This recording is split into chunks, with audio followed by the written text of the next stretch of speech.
Hello class, my name is Tory Davila. Today is Sunday, November 10th, and I'll be doing my week 3 video discussion, which covers conflict. And conflict to me is a topic that's very interesting because one of the questions is, what are some of the major causes? And I don't know, that's one of the last questions. And please excuse my headset. My web camera, just my mic isn't working, so I had to use my gaming system. But one of the major causes of conflict that I found through research and also, in personal life is people have different backgrounds. People come from different experiences in a team. So when you're building your team, you got to make sure that you know everybody's background, what are their expertises on, um, what information they know about the industry. Because at times conflict of information and backgrounds, I used to do it this way, but now this company does it that way. It's just knowing the knowledge and their processes, I think, is one of the biggest things. And also knowing which parts of the project are going to cause extra stress. Um, this is very big because when you can give somebody a warning about, it just goes back to risk mitigation, in my belief. In risk mitigation, you identify all the risks that are impending and some of the unknowns. Um, so when people know that this is a certain area is going to be rough, they're ready for it, and they're more likely to to make an informed decision, rather than that situation popping up and then them having a jerk knee reaction.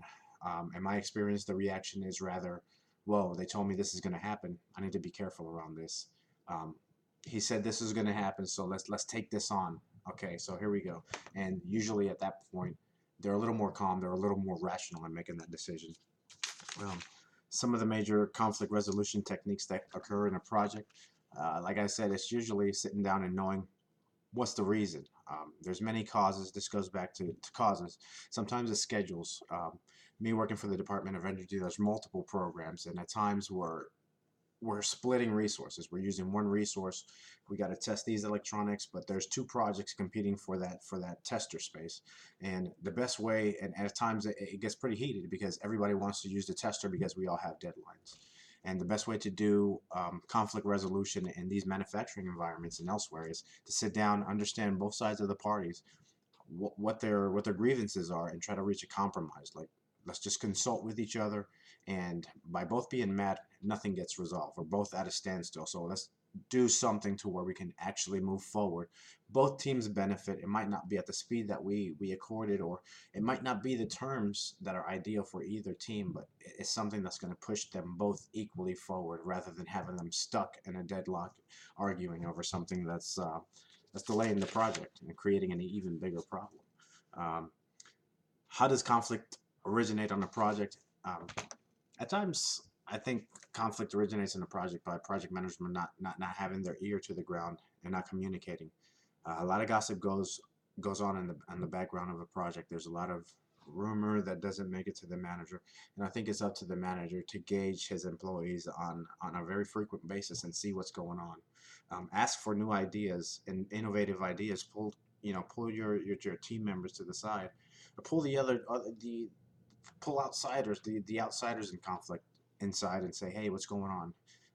I'm here to help you. I'm not trying to be argumentative. Let's get this going. What can I do to facilitate your job? I've seen that happen quite a few times, and it's a great technique on managing conflict because it involves everybody. So, uh, but that's usually how you find out, is just gauging and knowing your employee, going back and saying, hey, do you see anything that can be improved? And most of the time the feedback is incredible, because when employees are open to talk to their manager about existing prevailing problems, these are usually the team members that are on the ground, that are exposed to this every day. So they usually have the most efficient and valuable techniques on solving a problem.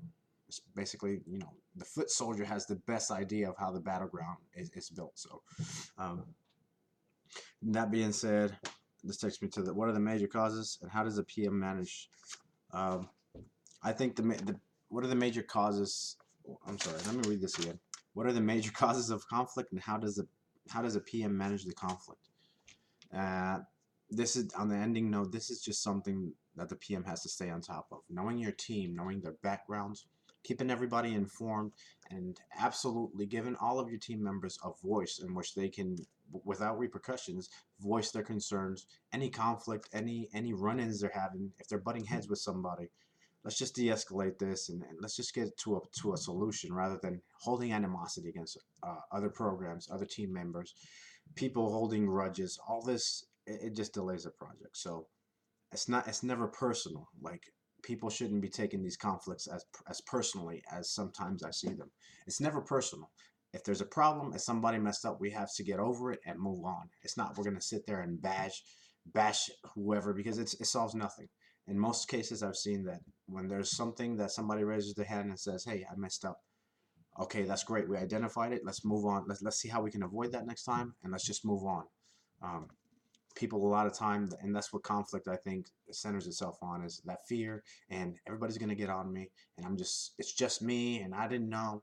Well, if there's open lines of communication, and if there's a good manager that's receptive to feedback, then conflict should, conflict, it's not easy, but it is simple. So with that being said, I would like to conclude my week 3 discussion. I want to apologize for the delay. It's been a crazy week, uh, but I got it in. Anyways, my name is Tory Davila, and have a great week.